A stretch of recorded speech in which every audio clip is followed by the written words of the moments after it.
Hola, bienvenidos. Hoy quiero hablar de 3 cuentos de Borges que están en el libro de Arena. El primer cuento del que quiero hablar es precisamente el que da título a esa colección de cuentos. Todos esos cuentos son lacónicos, concisos, cortos. El libro de Arena es una fantasía que nos recuerda que siempre nos queremos imaginar que en algún libro o en algún objeto, en alguna mónada, podemos concentrar todo el universo. De estas fantasías las hay muchas y nos las encontramos comúnmente.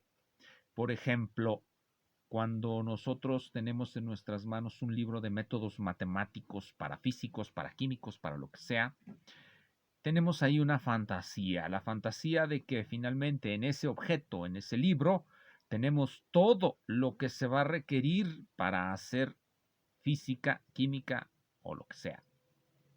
Y ciertamente no es así. Lo que esos libros condensan es un conjunto de técnicas que han resultado útiles a ciertas personas en el pasado, pero ciertamente el pasado tiende a no ser muy parecido al futuro, excepto, por supuesto, que creamos en ciertas predestinaciones, como hacen los seguidores de Hegel. Pero no siendo yo uno de ellos, creo, sostengo que todo pasado es distinto del futuro y por tanto esos libros son solamente un condensado de técnicas que funcionaron en el pasado y que no tenemos garantía de que funcionarán en el futuro. Por tanto, todo físico, químico, biólogo, en lugar de creer o de suponer, como muchos lo hacen, no todos, pero muchos lo hacen, que en ese libro tienen un libro de arena, como el libro de arena que describe Borges en el cuento del mismo título, lo que deben suponer es que lo que tienen es un compendio del pasado, de técnicas que funcionaron en el pasado y que seguramente en algún punto del futuro dejarán de funcionar. Por lo tanto, uno debe mantenerse en aprendizaje constante de nuevas técnicas matemáticas, hasta que uno se canse y decida ya no dedicarse a esas cosas. Esto nos lleva, este cansancio por ya no dedicarnos a aprender nada, nos lleva a otro de los cuentos de Borges que quiero comentar, que se titula Utopía de un hombre que está cansado. Ese libro, ese cuento lo tengo en esta edición, aquí de aquí lo saco, de este libro, Jorge Luis Borges, Cuentos Completos. Nada más contiene los cuentos. Los ensayos que suelen ser añadidos a los libros en donde se incluyen estos cuentos no vienen aquí. Vienen en otro que se llama Ensayos Completos, pero hoy estoy hablando de este, Cuentos Completos.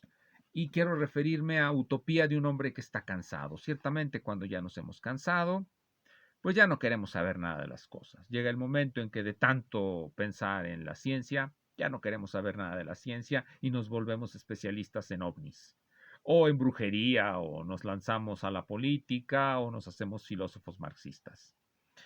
Bueno, Utopía de un hombre que está cansado es otro de esos cuentos lacónicos y este epíteto lo sacó de un autor que se llama David Bedford, que escribió un artículo en Variaciones Borges acerca del cuento There Are More Things, del que hablaré al final. There Are More Things, un cuento homenaje a Lovecraft. En ese artículo de Bedford,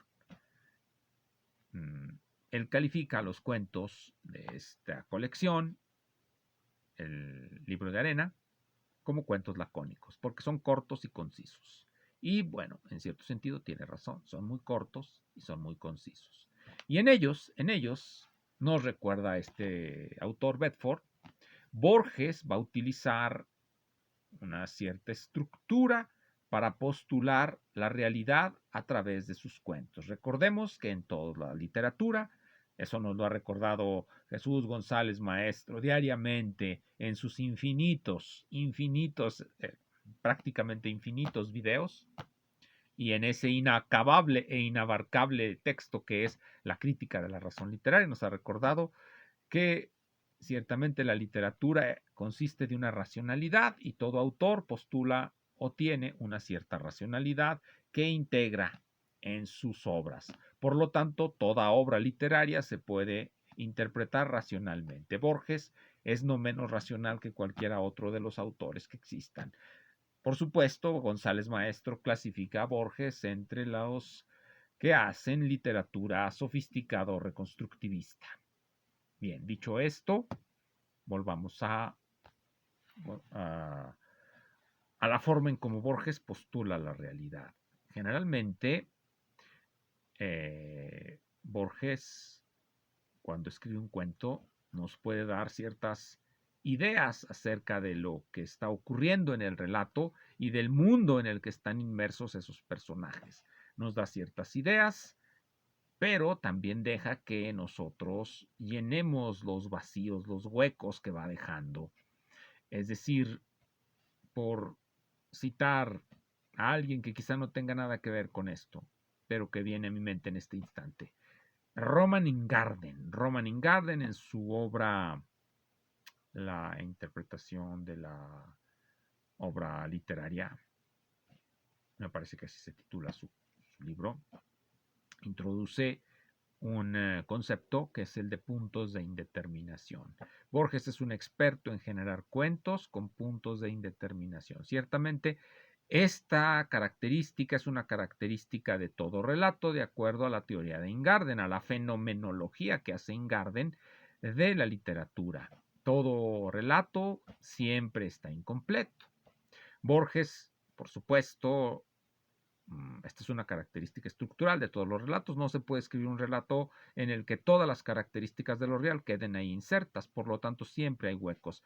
Pero Borges lo hace de manera consciente. Él sabe que no puede meter toda la realidad en un relato, por lo tanto postula una cierta realidad y volveremos sobre esto cuando veamos a There Are More Things, donde hace precisamente eso.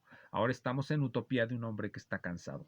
Cuando la va uno leyendo esta Utopía de un hombre cansado, uno encuentra ciertas frases muy interesantes. Voy a citar una que está en la página 486 de este libro.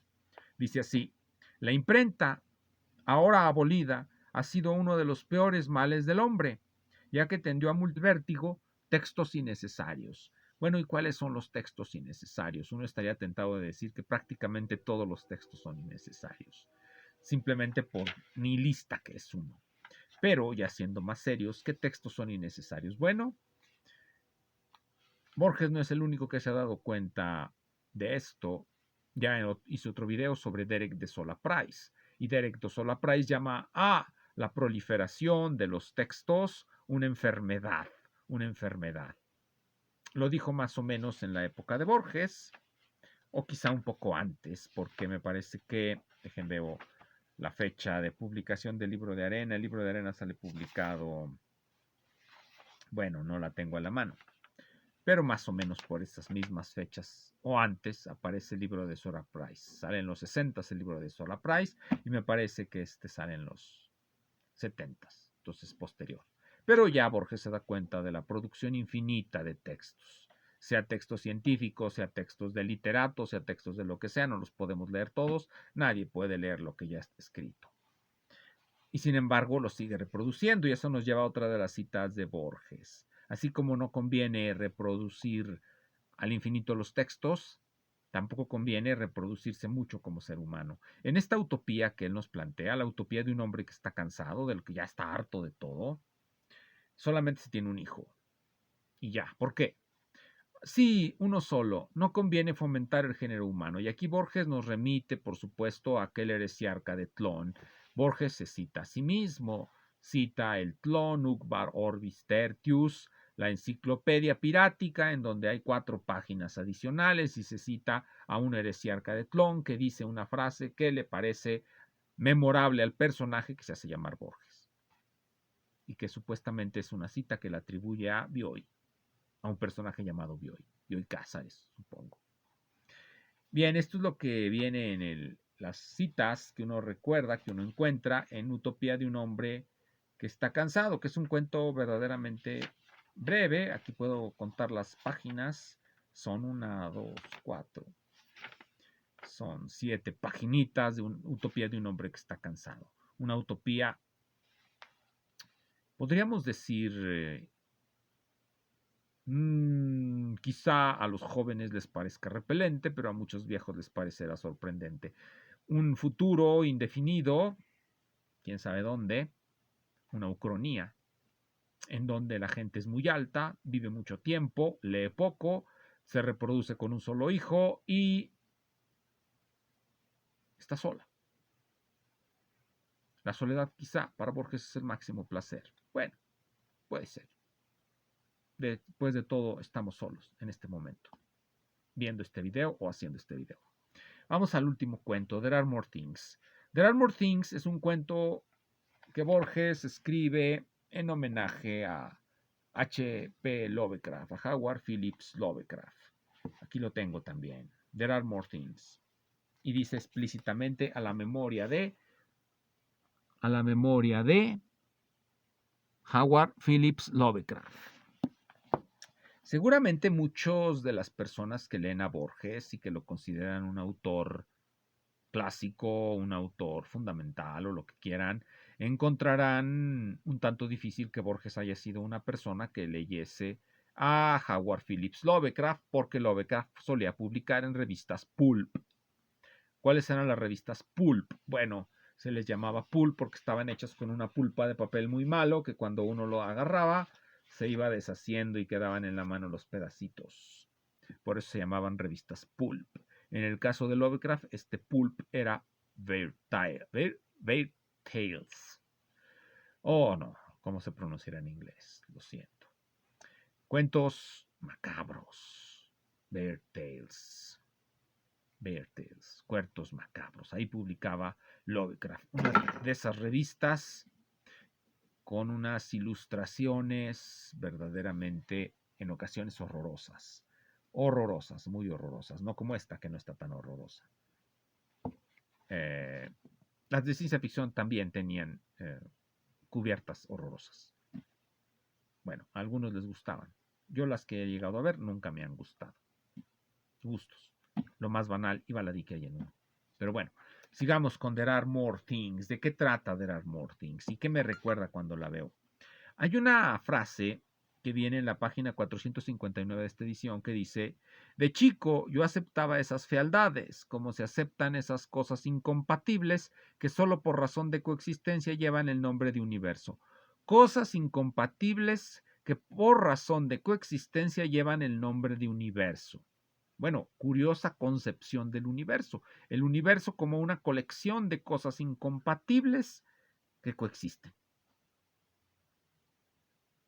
Esto parece ser algo que solamente puede existir en el texto. Cosas incompatibles, es decir, cosas que no pueden coexistir, coexisten y forman algo que se llama el universo. Algo es incompatible cuando algo decimos que A es incompatible con B, cuando no pueden coexistir juntos, cuando no pueden engarzarse, cuando no pueden estar presentes uno junto con el otro, son incompatibles. Mi vida es incompatible con mi muerte, por ejemplo. No puedo decir mi vida y mi muerte coexisten a pesar de ser incompatibles. O estoy vivo o estoy muerto. Pero bueno, es algo de lo que suele uno encontrar cuando uno va leyendo a Borges, frases que si se razonan resultan precisamente parte de ese método que tiene Borges de postular una realidad.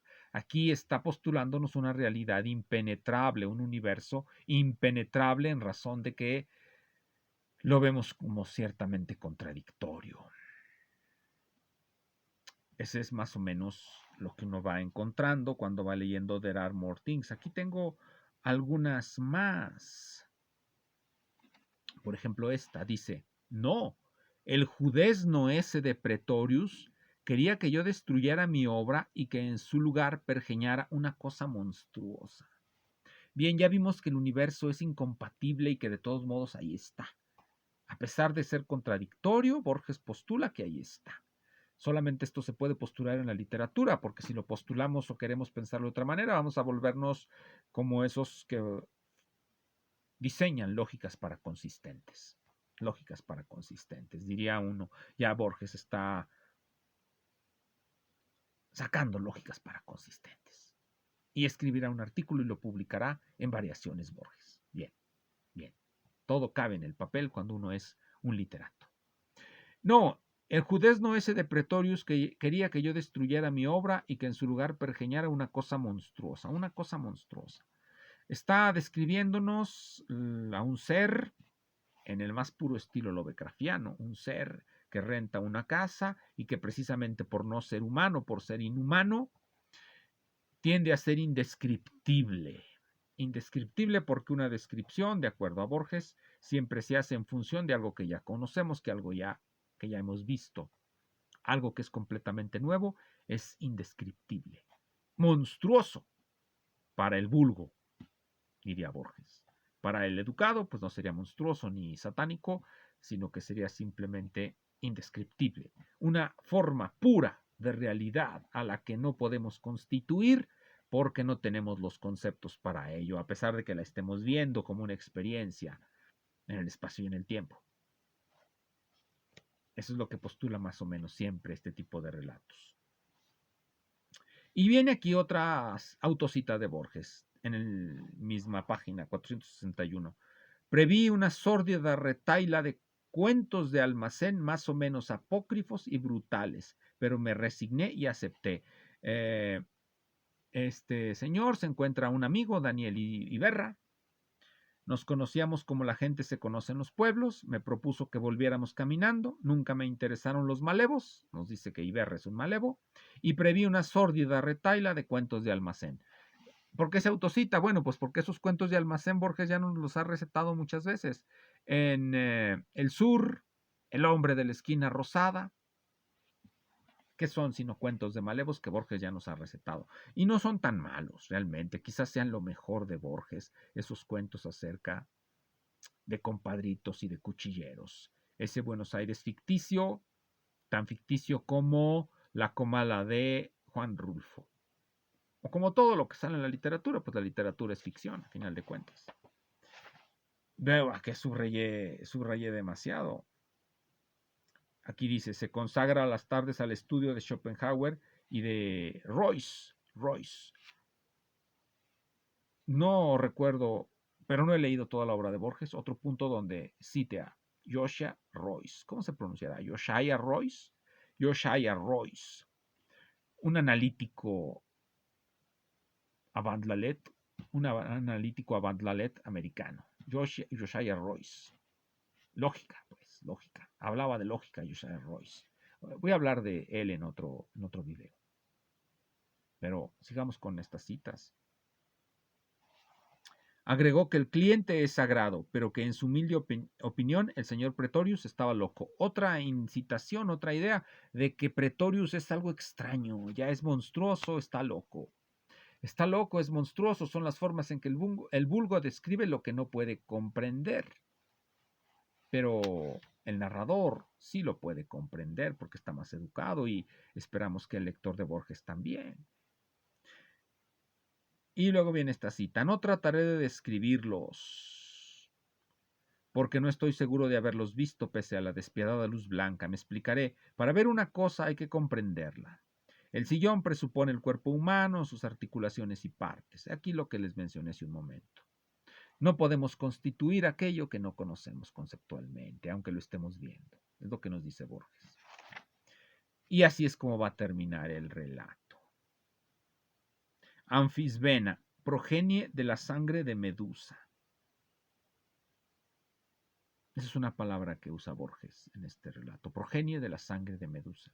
Nos sugiere que más o menos así es ese ser que viene de otro mundo, que ve y no puede describir, lo puede describir con una cita griega. Qué raro. Bueno, gracias.